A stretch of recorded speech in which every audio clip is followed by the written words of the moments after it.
Gente, vamos entrar agora então em eletrodinâmica.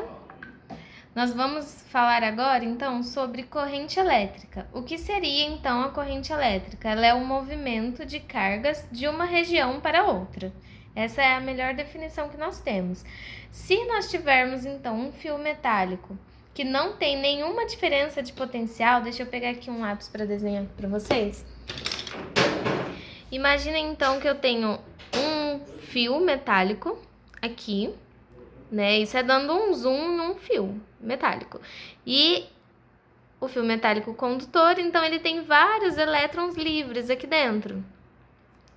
Se nós não tivermos diferença de potencial entre as extremidades do fio, nós vamos ter aqui dentro um movimento não ordenado de elétrons, então um movimento desorientado de elétrons. E aí nós temos então que o elétron vai vir para cá, ele volta, faz assim, tal, enfim, não é ordenado. Agora, se nós tivermos aqui um outro fio e nós temos uma diferença de potencial aqui, então aqui nós teríamos um VA e aqui nós teríamos um VB, e nós temos aqui os mesmos elétrons, né? Esses elétrons, então, eles passam a ter um movimento ordenado, todos indo aqui do de menor potencial para o de maior potencial. Então, vamos ver, né? Circuitos elétricos, então, é o movimento de elétrons livres ao longo de uma trajetória que forma um circuito fechado. Então, imaginem que esse fio aqui faça parte de um circuito fechado. Aí, imagine uma lâmpadazinha. A gente já vai fazer esse desenho aqui mais para baixo. Então, quando há uma DDP, que é isso que eu falei, quando há uma diferença de potencial aqui, os elétrons eles são movimentados no sentido de menor potencial para menor potencial, de forma ordenada. Isso aqui é importante. Então, nós temos um movimento de menor potencial para maior potencial, correto? E vamos representar aqui com um desenho que fica melhor, né? Então, representando um circuito elétrico simples e fechado.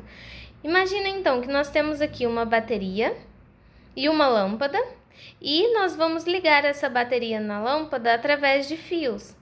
Então, nós ligamos aqui, né? Encaixamos a lâmpada aqui, ligamos um fio, uma ponta aqui, outra na bateria, enfim.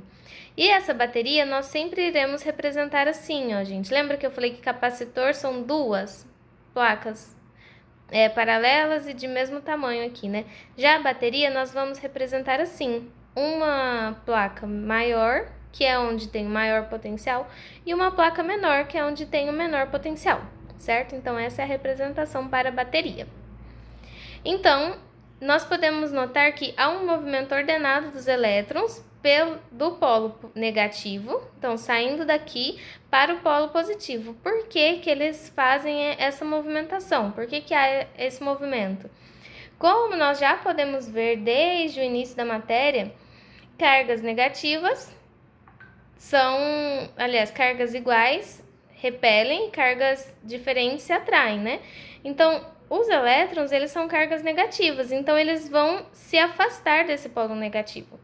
E eles vão querer ir para o polo positivo, por isso que nós temos esse movimento aqui, então, dos elétrons, tá bom? E aí, quando o elétron passa por aqui, o que que ele faz? Ele acende essa luzinha, ok? Então, com isso, nós temos a nossa primeira definição dentro de corrente elétrica, que é a intensidade de corrente elétrica. Como que nós identificamos, né? Como que nós calculamos, então, essa intensidade? Essa intensidade, que tem aqui a forma que é representada pela letra I, ela é a quantidade de cargas que passa em um determinado espaço do fio em um determinado tempo.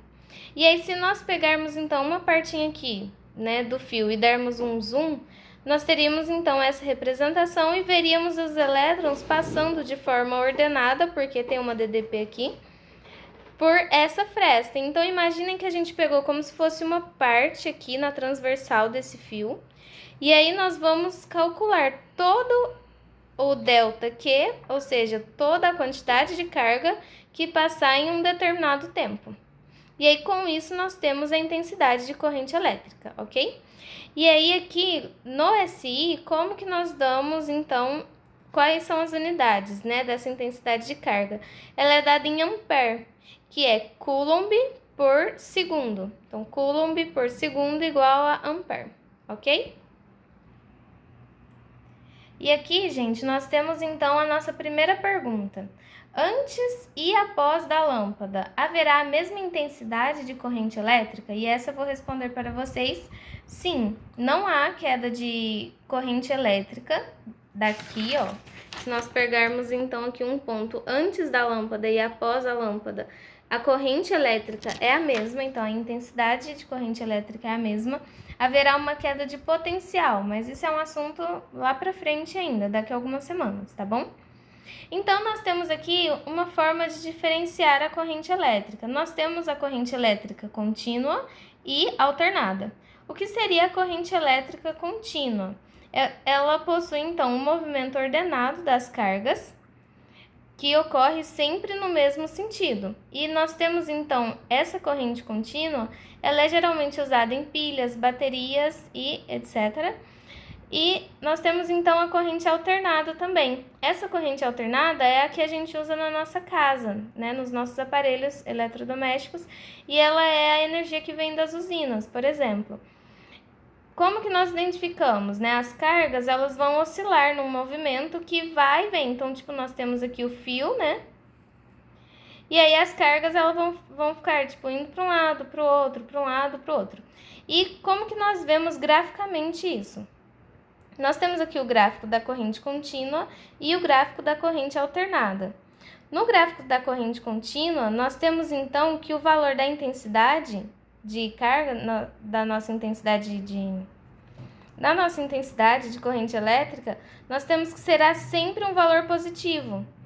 Então, no decorrer do tempo aqui, nós temos sempre um valor positivo de corrente elétrica. Lembrando que para conseguirmos, então, a corrente elétrica, a intensidade de corrente elétrica em ampere, nós precisamos do tempo em segundo. E aqui, ó, voltando para mostrar para vocês a carga em coulomb, tá bom?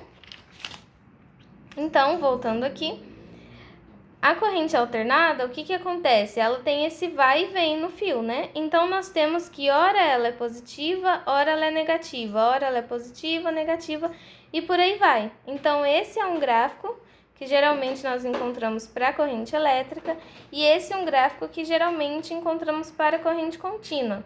Aí pode surgir a dúvida, professora, mas e se ele oscila assim, em algum momento aqui, ó, a intensidade de carga é zero? Nós não íamos perceber, então, por exemplo, a luz da nossa casa apagando de tempo em tempo? Não, nós não percebemos, porque essa oscilação ela é tão rápida, que ela é imperceptível para nós, ok? E aí aqui, gente, abaixo dessa linha, nós conseguimos calcular a área, né? Então, a área seria esse ΔT vezes esse ΔI, e a área corresponde, então, ao ΔQ, ou seja, a quantidade de carga que passou em determinado tempo por essa corrente contínua, certo? E agora eu tenho uma pergunta para vocês, para finalizar esse vídeo. Se nós tivermos esse gráfico, qual tipo de corrente que nós temos? Corrente contínua ou corrente alternada? O que vocês acham?